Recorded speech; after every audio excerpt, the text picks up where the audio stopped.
Et je vais vous dire juste quelques mots du projet de loi sur Mayotte, que le gouvernement a qualifié improprement de projet de loi d'urgence pour Mayotte. En fait, ce n'est pas un projet de loi d'urgence. Vous savez qu'on travaille sur un texte qui a été produit le 18 décembre, 4 jours à peine après le cyclone, qui a été examiné en urgence pour le coup par le Conseil d'État le dimanche 22 et qui n'a pas bougé depuis. On l'a examiné en commission la semaine dernière, il vient en séance cette semaine. Et donc c'est un texte assez ambigu, assez curieux, qui ne traite réellement ni des questions d'urgence, en précisant que beaucoup de ces questions d'urgence peuvent être traitées sans support législatif, ni des questions de moyen terme. Et c'est d'autant plus curieux qu'on nous annonce un texte de fond sur Mayotte dans un mois ou deux. Et donc, pour faire court, ce texte qui ne traite ni des questions d'accès à l'eau et à l'alimentation, ni des questions de risques naturels, ni des questions de soins, ni des questions de services publics dans cette période d'urgence, est un texte qui traite essentiellement de la modification du droit de l'urbanisme dans cette période pour reconstruire. Alors, reconstruire comment? Le débat a eu lieu en commission et il a été assez long. Et finalement,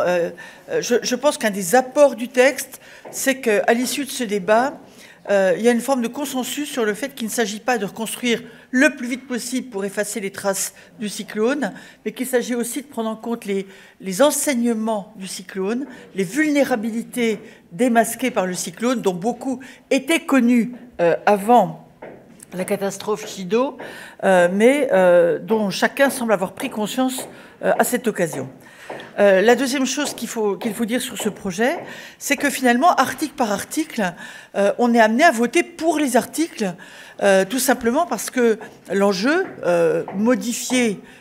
ou, disons, mettre en place des dispositions d'urbanisme exorbitantes du droit commun pour reconstruire, prend le pas sur les non-dits de ce projet de loi. Les non-dits sont considérables, c'est-à-dire qu'article après article, on se rend compte que ce qui préoccupe en fait le gouvernement et sa majorité toute relative, construite souvent avec le soutien du Rassemblement national, c'est l'obsession de l'immigration à Mayotte, l'obsession de l'hébergement, enfin je dirais de l'urbanisme, alors illégal, disait le ministre au départ, irrégulier, informel, dit-il aujourd'hui, ce qui est mieux quand même, et puis cette obsession de l'immigration, comme si finalement il était crédible de renvoyer 40, 50, 80, 100 000 personnes aux Comores.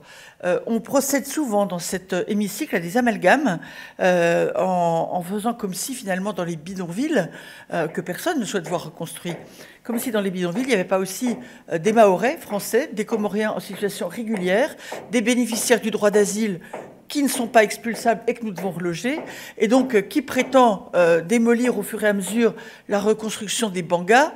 doit se poser évidemment la question du relogement de ces personnes en urgence et de façon plus durable, et ce sont des questions qui ne sont pas traitées. Voilà. Alors il est probable qu'à l'issue de l'examen du texte, qui comporte aussi des dispositions qui permettent d'amortir le choc du cyclone pour les demandeurs d'emploi, pour les chefs d'entreprise, etc., etc., on soit amené à le voter. J'en sais encore rien à ce stade, mais ce qui est sûr, c'est qu'il n'aura réglé aucun des problèmes structurels de Mayotte et qu'il ne répond pas réellement aux situations d'urgence. Voilà.